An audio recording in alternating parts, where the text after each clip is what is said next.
Počkat, mám jiný nápad. Jděte to tam podle toho, jak to budu cestou jíst. Ale pane, už jsem to skládal podle barvy a podle toho, kdy co z toho člověk objevil. Zákazník má vždycky pravdu, proto si nás tak předcházejí, tak maká. Ha! Skočil jsem ti do záběru a máš po obrázku. Barte, tohle není fotografie. Přece tě jen tak nenamaluji do svého. A zkazil si mi 6 měsíců práce. Moc mě mrzí, že to nebyl rok. Bezva, mám další zvíře. Hele, ty si žádné prase neviděl. Teď zrovna na jedno koukám. Mámi, Bart naznačuje, že jsem prase. Nikdo to není prase.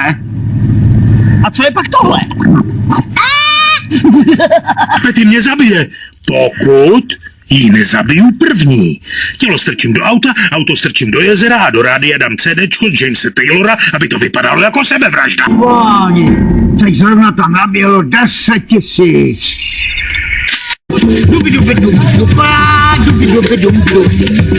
Homer, ne?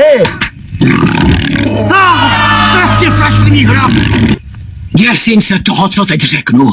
Homer Simpsone, udělej mi to. Teď budeme tiše sedět a čekat, až příroda odhalí svá tajemství.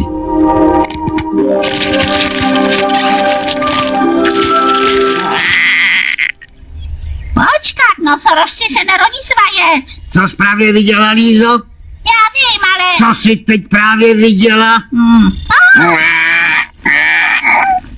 No tohle už snad. Včera večer se něco událo. Něco, co mě dočista změnilo.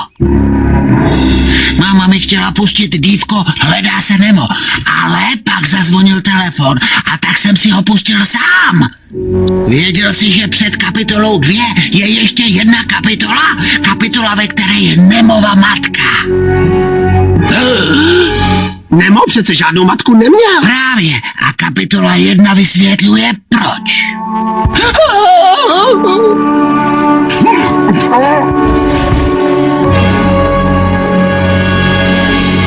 Když může umřít ryba, může umřít každej. A proto musíme žít svůj život na plný pecky. Rozhodl jsem se, že konečně vyznám Líze lásku. To jsi odnesl z Hledá se Nemo? Paví, kde jsou banány.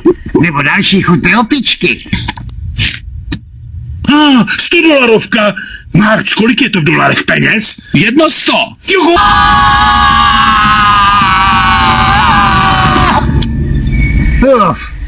Tahle květina nám zachránila život.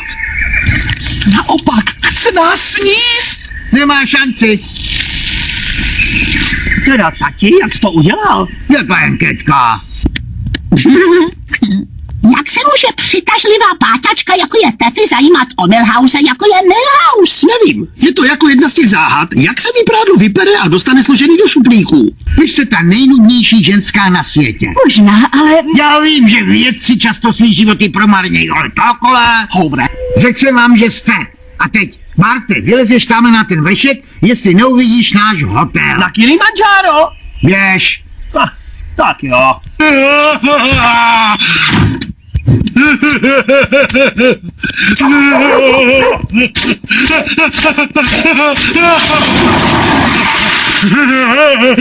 Ty nůžky jsou fakt dobrý. Zaplaťte toho opičáka.